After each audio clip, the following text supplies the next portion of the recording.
नमस्कार सभी छात्रों एवं मेरे सभी चाहने वालों को नारायण तिवारी की ओर से गुड मॉर्निंग। छात्रों,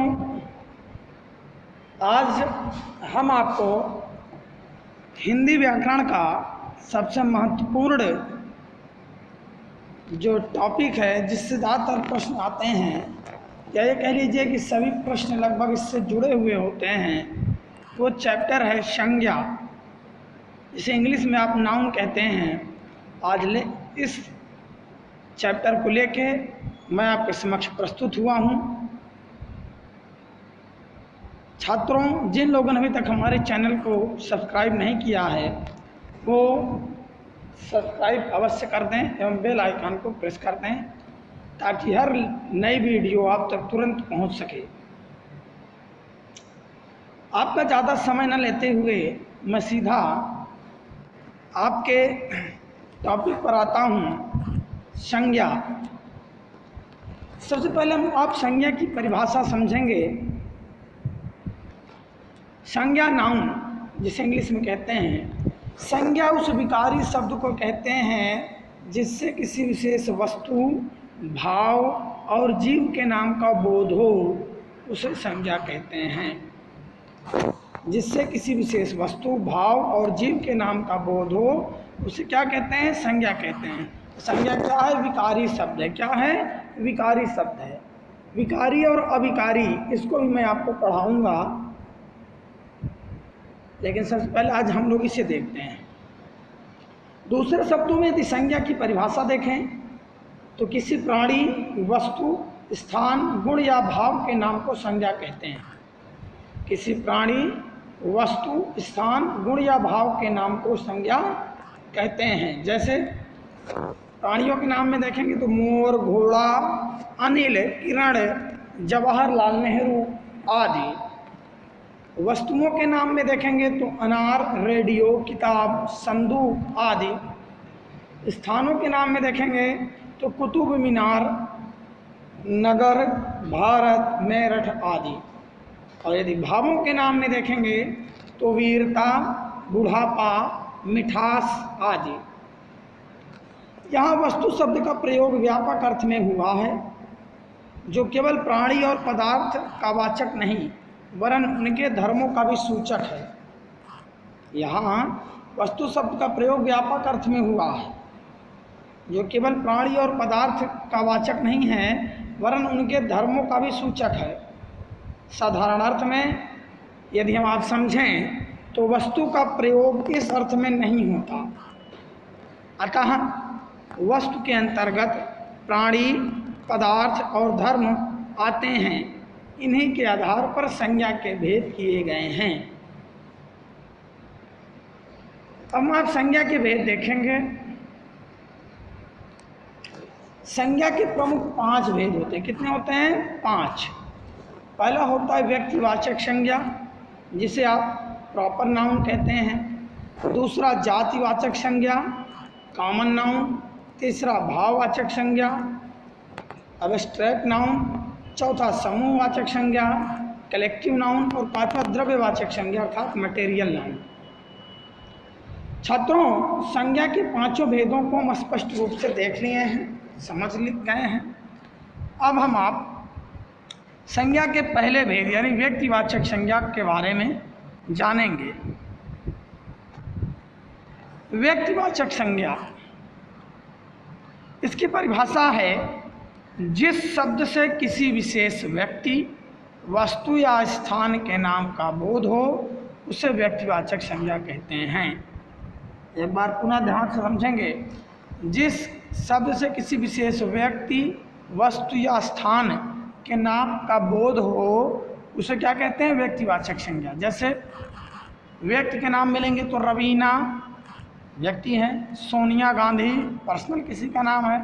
अगर हम ये कह दें कि वहाँ बहुत से व्यक्ति हैं, तो आपको थोड़ा सा डाउट हो जाएगा कि वहाँ बहुत से व्यक्ति हैं, कौन व्यक्ति हैं, कौन नहीं है। परंतु हम वहाँ ये कह दें कि वहाँ पर रवीना, सोनिया, श्याम, हरीश, सुरेश और सचिन आदि उपस्थित हैं, तो आप कंफर्म हो गए, वहाँ रवीना है, सोनिया है, श्याम है, हरि हैं, सुरेश, सचिन आदि हैं। वस्तुओं का नाम ले लीजिए। हम कहते हैं कि जाकर कुछ वस्तु लाओ, तो आप डाउट में आ जाते हैं, आपको संदेह हो जाता है। परंतु हमने कह दिया कि कार, टाटा चाय, पुराण, गीता और रामायण आदि लेकर आओ, तो आप तुरंत आपको स्पष्ट हो जाता है। स्थान का नाम ले लेते, कहते हैं वहाँ जाओ, चले जाओ। अब कहाँ जाना है ये आपको निश्चित नहीं है। हमने कह दिया कि मान लीजिए हमने कह दिया सुरेश आगरा जाओ, तो सुरेश को ये क्लियर हो गया कि नहीं मुझे आगरा ही जाना है, उसे क्लियर हो गया, उसे कहाँ जाना है, आगरा जाना है। हमने कह दिया कि मधुबन कुतुब मीनार पर चढ़ जाओ, इसका मतलब ये हुआ कि मधुबन को कुतुब मीनार पर चढ़ना है। ठीक है, तो ये क्या हो गया आपका, ये हो गया आपका व्यक्तिवाचक संज्ञा में स्थान।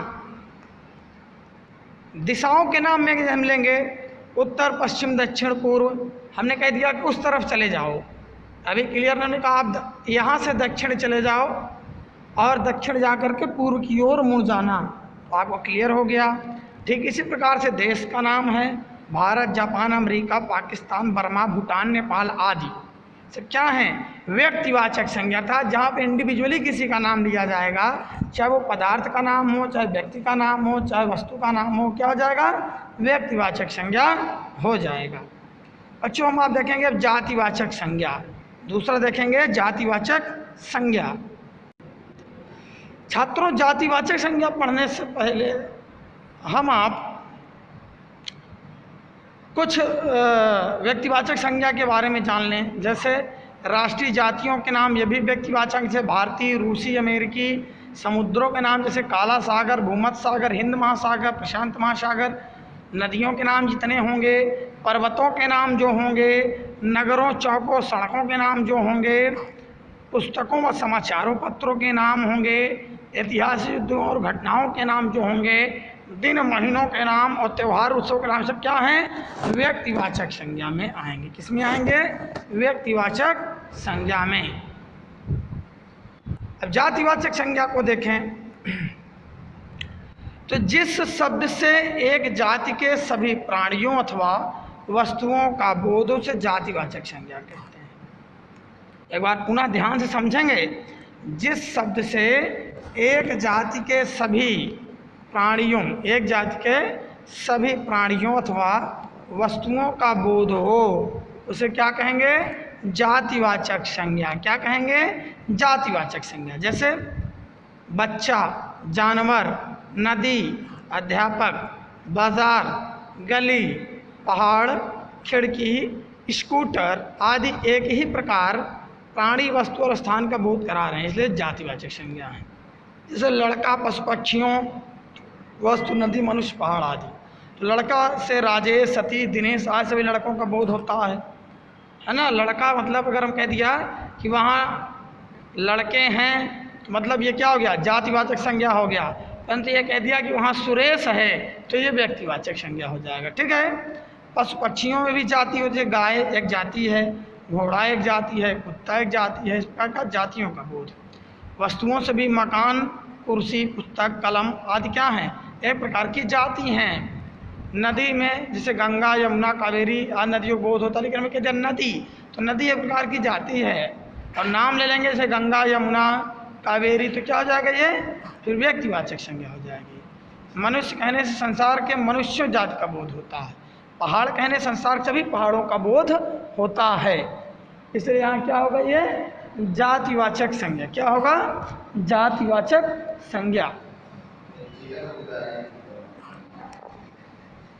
छात्रों, हम भाववाचक संज्ञा देखेंगे। भाववाचक संज्ञा थकान, मिठास, बुढ़ापा, गरीबी, आज़ादी, हंसी, चढ़ाई, साहस, वीरता आदि शब्द भाव, गुण, अवस्था तथा क्रिया के व्यापार का बोध करा रहे हैं, इसीलिए ये भाववाचक संज्ञाएं क्या हैं, भाववाचक संज्ञाएं। एक बार पुनः इसको देखेंगे तो थकान, मिठास, बुढ़ापा, गरीबी, आज़ादी, हंसी, चढ़ाई, साहस, वीरता आदि शब्द क्या हैं?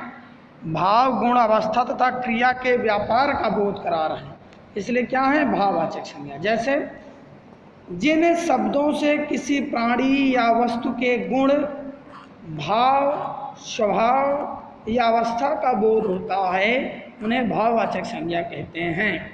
एक बार पुनः हम दिखा दें तो जिन शब्दों से किसी प्राणी या पदार्थ के गुण, भाव, स्वभाव या अवस्था का बोध होता है उन्हें भाववाचक संज्ञा कहते हैं। जैसे उत्साह, ईमानदारी, बचपन आदि। इन उदाहरणों में उत्साह मन का भाव है, ईमानदारी गुण है, ईमानदारी गुण है, गुण का भाव है। बचपन क्या है? अवस्था की दशा को बता रहा है। अतः इसलिए हम उत्साह, ईमानदारी, बचपन आदि शब्द क्या हैं? भाववाचक संज्ञा हैं। क्या हैं? भाववाचक संज्ञा हैं।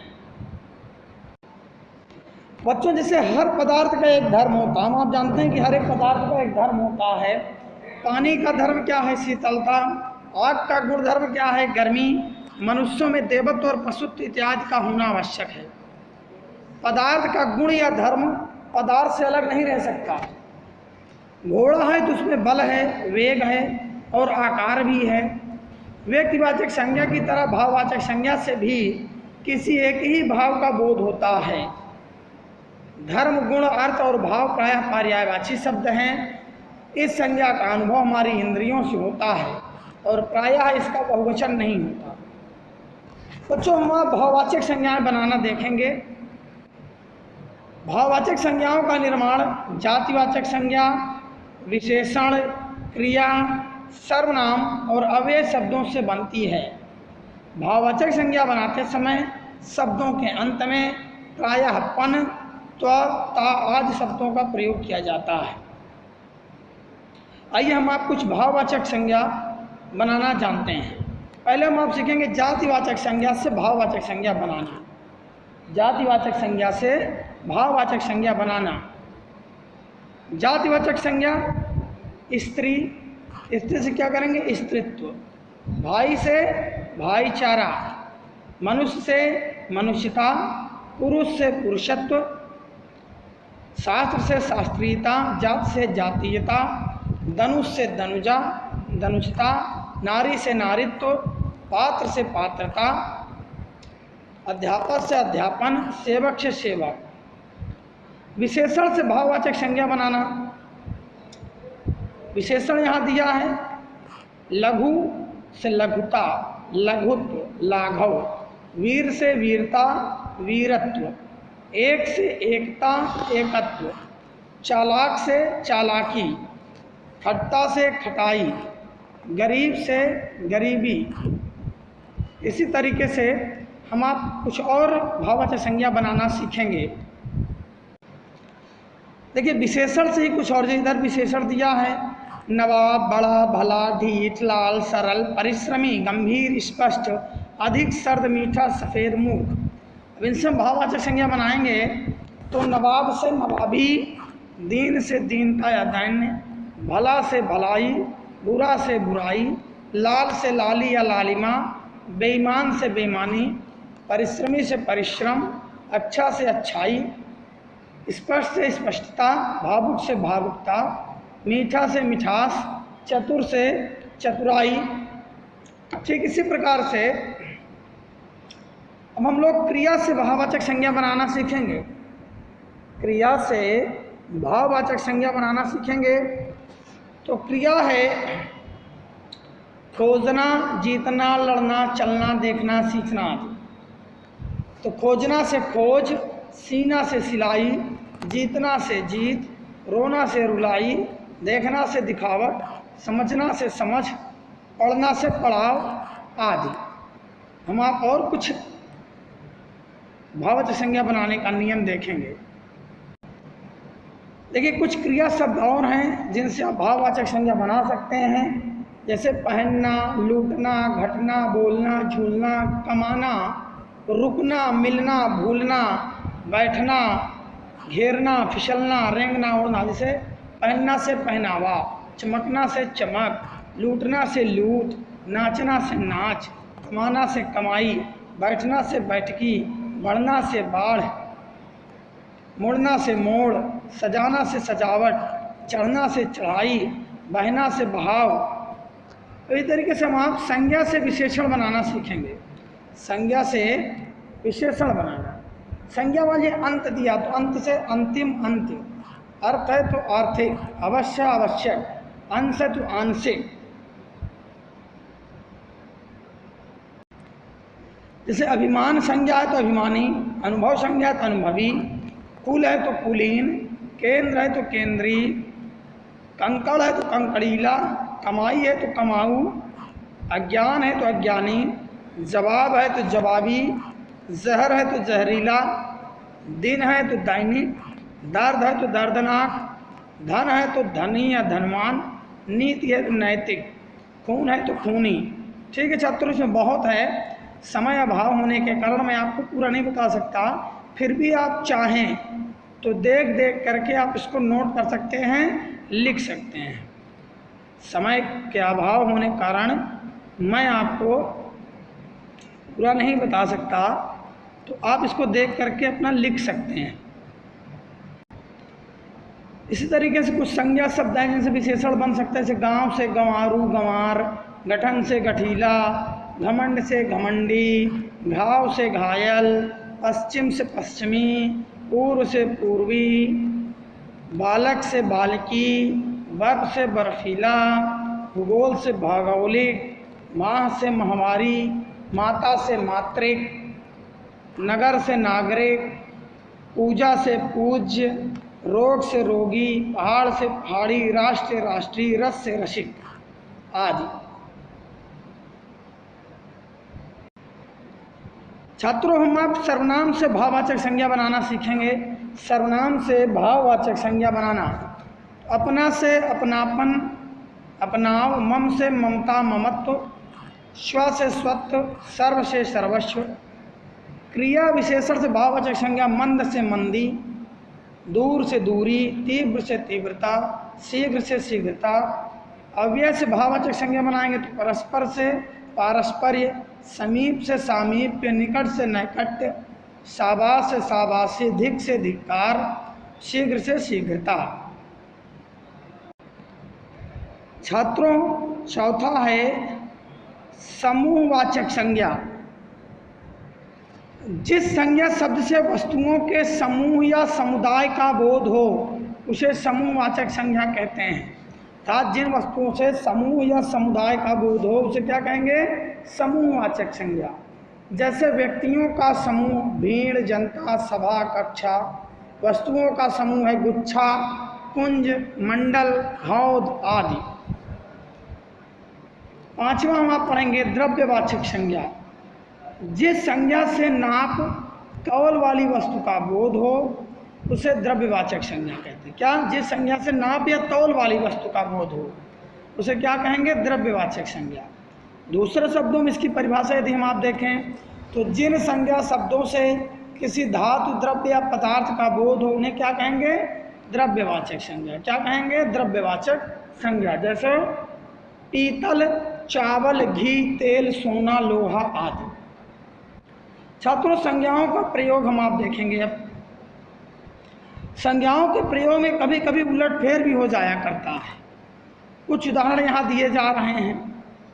से पहला है जातिवाचक संज्ञा, व्यक्तिवाचक। कभी कभी जातिवाचक संज्ञाओं का प्रयोग व्यक्तिवाचक संज्ञाओं में होता है। जैसे पुरी से जगन्नाथपुरी का, देवी से दुर्गा का, दाऊ से कृष्ण के भाई बलदेव का, संवत से विक्रमी संवत का, भरतेंद्र से बाबू हरिश्चंद्र का और गोस्वामी से तुलसीदास जी का बोध होता है। इसी तरह बहुत सी योग रूढ़ संज्ञाएं मूल रूप से जातिवाचक होते हुए भी प्रयोग में व्यक्तिवाचक के अर्थ में चली आती हैं। जैसे गणेश, हनुमान, हिमालय, गोपाल आदि। और देखिए जैसे यहाँ बहुत सी जातिवाचक संज्ञा से पुरी है। पुरी क्या एक स्थान का नाम है तो जगन्नाथपुरी लोग समझ लेते हैं।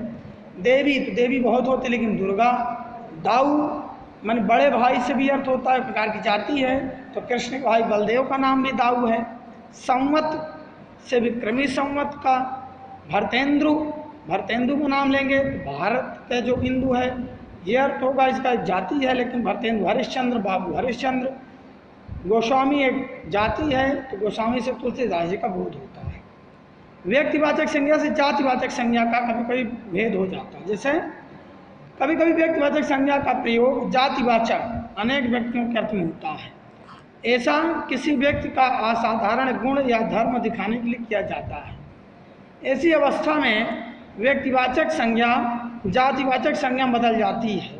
जैसे गांधी अपने समय के कृष्ण थे, यशोदा हमारे घर की लक्ष्मी हैं, तुम कलयुग के भीम हो इत्यादि। यहाँ क्या है, व्यक्तिवाचक संज्ञा से जातिवाचक बना दिया गया है ना। भाववाचक संज्ञा से जातिवाचक कभी कभी बना दी जाती है। कभी कभी भाववाचक संज्ञा का प्रयोग जातिवाचक संज्ञा में होता है। तो वे सब कैसे पहरावे हैं। यहाँ पहरावा भाववाचक संज्ञा है पहनावा से, किंतु प्रयोग जातिवाचक संज्ञा में हुआ, पहरावे से पहनने के वस्त्र का बोध होता है। संज्ञा के रूपांतर देखेंगे तो लिंग वचन और कारक से संबंध है। संज्ञा विकारी शब्द हमने पहले ही बताया है। विकार शब्द रूपों को परिवर्तित अथवा रूपांतरित करता है। अब आपको समझ में आया विकारी क्या है। विकार शब्द जो होता है क्या करता है, शब्द रूपों को परिवर्तित अथवा रूपांतरित करता है। संज्ञा के रूप लिंग वचन और कारक चिन्हों परस्पर के कारण बदलते हैं। लिंग के अनुसार नर खाता है, नारी खाती है, लड़का खाता है, लड़की खाती है। इन वाक्यों में नर क्या है, पुल्लिंग है, और नारी स्त्रीलिंग है। लड़का पुल्लिंग है, लड़की स्त्रीलिंग है। इस प्रकार लिंग के आधार पर संज्ञाओं का रूपांतर होता है। वचन के अनुसार देखेंगे, लड़का खाता है, लड़के खाते हैं, लड़की खाती है, लड़कियां खाती हैं। एक लड़का जा रहा है, 3 लड़के जा रहे हैं। तो लिंग और वचन के अनुसार बदल जाते हैं। उपरोक्त वाक्यों में लड़का शब्द एक के लिए आया है, लड़के एक से अधिक के लिए, लड़की एक के लिए, लड़कियां एक से अधिक के लिए व्यवहृत हुआ है। यहाँ संज्ञा के रूपांतर का आधार वचन है। लड़का एक वचन, लड़के बहुवचन। कारक चिन्हों के अनुसार भी संज्ञा बदलता है। लड़का खाना खाता है, लड़के ने खाना खाया। कर्ता कारक चिन्ह लगे ने, कर्ता ने, ठीक है। लड़की खाना खाती, लड़कियों ने खाना खाया। छात्रों, इन वाक्यों में लड़का खाता है, लड़का पुल्लिंग एक वचन है, और लड़के ने खाना खाया में भी लड़के पुल्लिंग एक वचन है। पर दोनों में रूप भेद यह है, इस रूपांतर का कारण कर्ता का चिन्ह ने है, जिससे वचन होते हुए भी लड़के रूप हो गया है। इसी तरह लड़के को बुलाओ, लड़के से पूछो, लड़के का कमरा, लड़के के लिए चाय लाओ इत्यादि वाक्यों में संज्ञा लड़का लड़के एक वचन ही आई है। इस प्रकार संज्ञा का बिना कारक चिन्ह के भी होती है और कारक चिन्हों के साथ भी। दोनों परिस्थितियों में संज्ञाएं एक वचन में अथवा बहुवचन प्रयुक्त होती हैं। उदाहरणार्थ ले लें, जैसे बिना कारक चिन्ह के लड़के खाना खाते हैं, बहुवचन है। लड़कियां खाना खाती हैं, कारक चिन्हों के साथ लड़कों ने खाना खाया, लड़कियों ने खाना खाया। इस प्रकार संज्ञा का रूपांतर लिंग वचन और कारक के कारण होता है। संज्ञा का रूपांतर किस तरह से, लिंग वचन और कारक के कारण होता है। छात्रों, समयाभाव होने के कारण थोड़ा गति तीव्र रही है, लेकिन फिर भी मुझे आशा है कि आप लोगों को संज्ञा बिल्कुल आसान रूप से समझ में आ गई होगी। इसलिए हमने इसको PDF रूप में प्रस्तुत किया है, ताकि आप इसका नोट्स भी बना सकें, जो आपके लिए लाभकारी सिद्ध होगी। और मेरा पुनः आपसे आग्रह है कि जिन लोगों ने अभी तक चैनल को सब्सक्राइब नहीं किया है, कृपया वो चैनल को सब्सक्राइब अवश्य कर दें। धन्यवाद। आपका दिन शुभ हो। इसके साथ ही मैं विदाई लेता हूँ। आपका नारायण तिवारी।